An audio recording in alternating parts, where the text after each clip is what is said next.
วันนี้เราจะมารีวิวของเล่นกับน้องนานะกันนะคะนานะยืนขึ้นหลบ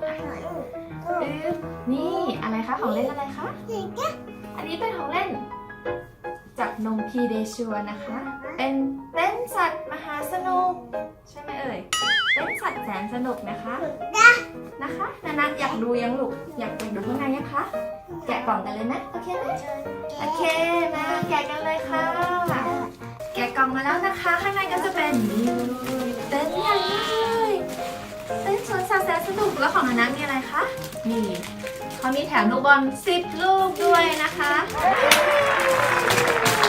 โอเคเดี๋ยวเรามาเป่าเต้นแล้วเดี๋ยวนานะจะมารีวิวนะคะว่าเต้นใหญ่ขนาดไหน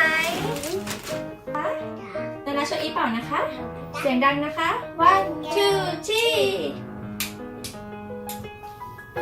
ใครปิดสวิตช์อ่ะแกนานะมาช่วยอีเป่านะคะเสียงดังหน่อยนะลูกวันดูที่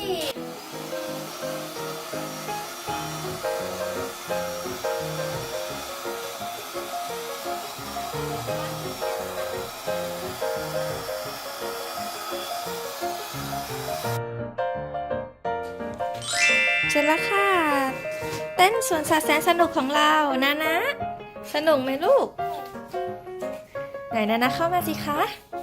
จะเอ๋ทางนี้เลย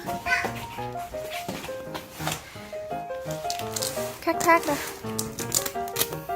จ้าเอ๋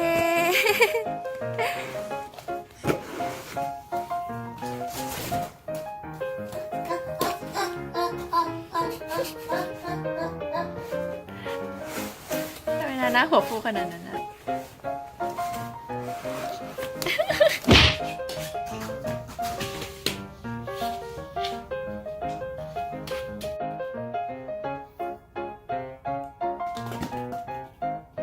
หมดหรือยังคะเดี๋ยวเข้าไปหมดเลยนาบ๊ายบายอีกก่อนลูก